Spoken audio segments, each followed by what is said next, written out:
Au nom du Père et du Fils et du Saint-Esprit. Amen. La paix de Jésus soit dans votre maison, sa paix et sa joie. Alléluia. J'espère que vous allez bien. Nous lisons le Saint-Évangile selon Saint Matthieu, chapitre 11, versets 11 à 15. Que ta parole, ô Jésus, rentre dans mon esprit, que ma bouche proclame ta parole et que mon cœur l'accueille. Amen. Alléluia. Oui, je vous le dis, on n'a pas vu se lever plus grand que Jean parmi les fils de la femme, et pourtant, le plus petit dans le royaume des cieux est plus grand que lui. Depuis la venue de Jean-Baptiste jusqu'à présent, le royaume des cieux se prend par force et ce sont les plus décidés qui l'emportent. Jusqu'à Jean, on en restait à la prophétie, tous les prophètes aussi bien que la loi. Et si vous voulez me croire, c'est Élie qui devait revenir, c'est lui, celui qui a des oreilles et qui l'entende. Merci Jésus pour ta parole. Alors aujourd'hui, c'est costaud. Est-ce qu'on va tout comprendre? C'est pas sûr. Rien n'est moins sûr. Oui, je vous le dis, on n'a pas vu se lever plus grand que Jean parmi les fils de la femme, et pourtant le plus petit dans le royaume des cieux est plus grand que lui. Alors, il y a grande discussion sur le sujet, vous imaginez, depuis 2000 ans. J'ai pas la science infuse, je prétends pas avoir trouvé la vérité, mais dans cette phrase, il semblerait que Jésus, tu veuilles nous dire que donc Saint Jean-Baptiste, c'est le dernier des prophètes. Après Saint Jean-Baptiste, c'est terminé, il n'y a plus de prophète, c'est le Messie qui est là. Merci Jésus. D'ailleurs, Saint Jean-Baptiste a annoncé Jésus. Et Saint Jean-Baptiste, eh bien, en annonçant Jésus, il ferme l'Ancien Testament et se crée le Nouveau. Donc, il était considéré comme le plus grand des prophètes, mais Jésus nous dit, il est le plus petit dans le royaume des cieux. Le plus petit dans le royaume des cieux est plus grand que lui. Ça veut dire que la nouvelle alliance que Jésus amène, cette nouvelle alliance, eh bien, elle change la donne. Saint Jean-Baptiste n'a pas reçu le baptême de Jésus. Donc, il est à cette charnière, il est le plus grand par rapport à l'Ancien Testament, et il est le plus petit par rapport à cette nouvelle alliance qui arrive. Voilà, c'est une image, voilà. Donc,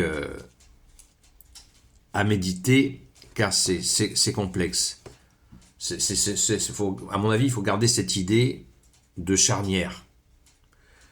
Il est le plus grand pour l'Ancienne Alliance, et il est le plus petit dans la nouvelle, car il a fait cet acte de préparer humblement la venue de Jésus,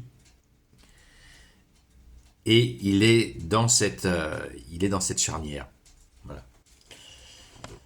Depuis la venue de Jean-Baptiste jusqu'à présent, le royaume des cieux se prend par force et ce sont les plus décidés qui l'emportent. Alors ça c'est grand mystère. Grand mystère, et personnellement, je n'ai pas d'explication sur cette parole. Jusqu'à Jean, on en restait à la prophétie. Tous les prophètes aussi bien que la loi. Et si vous voulez me croire, c'est Élie qui devait revenir. C'est lui. C'est Élie qui devait revenir.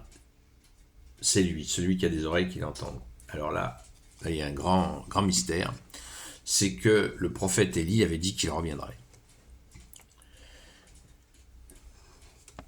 Le prophète Élie avait dit qu'il reviendrait, et c'est une croyance très forte dans le monde juif.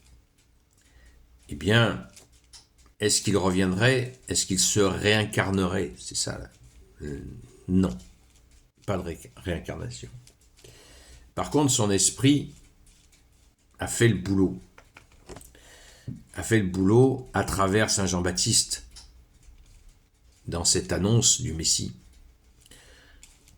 Voilà le transfert qui s'est fait. Il est bien revenu, donc Élie est bien revenu, mais dans l'esprit par Saint Jean-Baptiste. Ça ne veut pas dire qu'il Et donc c'est Saint Jean-Baptiste qui a fait le boulot du retour d'Élie, si vous voulez. Voilà ce que je peux dire sur le sujet. C'est costaud. C'est costaud. Et ceux qui s'interrogent davantage, eh bien écoutez, n'hésitez pas à approfondir. Vous n'avez pas besoin de mon autorisation pour ça d'ailleurs. Mais ce que l'on retient dans tous ces versets qui sont très mystérieux, mais on retient ce passage, cette charnière entre l'Ancien et le Nouveau Testament, avec Saint Jean-Baptiste qui fait la charnière, dernier prophète qui accueille Jésus, qui accueille le Messie tant attendu. Donc c'est une grâce immense pour Saint Jean-Baptiste d'avoir fait la charnière. Je répète des éléments de contexte, c'est-à-dire que Saint Jean-Baptiste avait des disciples, il n'était pas seul dans le désert. Il est parti seul dans le désert, mais il a très rapidement eu des disciples. Et il en avait 2 de très connus, qui étaient donc Saint André et Saint Pierre. Et à la mort de Saint Jean-Baptiste, tous les disciples de Saint Jean-Baptiste ont suivi Jésus. Donc, il faut bien en prendre la mesure. Donc, ça c'est encore un indicateur de la charnière. Et encore un indicateur de charnière, Saint Jean-Baptiste a envoyé ses disciples Saint André et Saint Pierre pour demander à Jésus s'il était le Messie. Et Jésus leur a fait cette réponse magnifique: les aveugles voient, les sourds entendent, les muets parlent, les boiteux marchent et même les morts ressuscitent.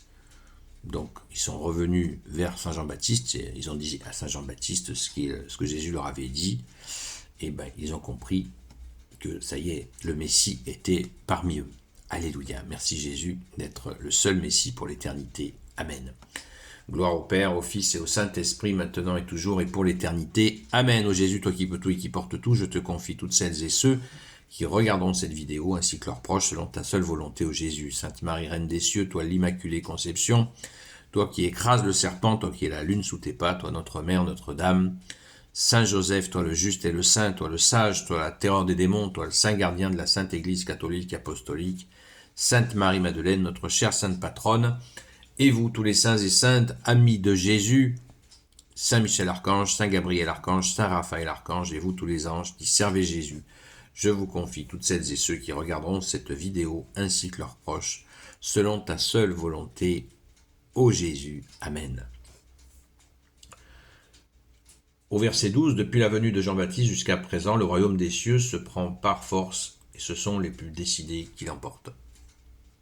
À méditer. Donc, je vous souhaite une bonne journée dans la paix de Jésus et n'oubliez pas notre rendez-vous donc ce soir entre 20h, de 20h à 22h sur la chaîne Seul Jésus Sauve sur TikTok. À très vite!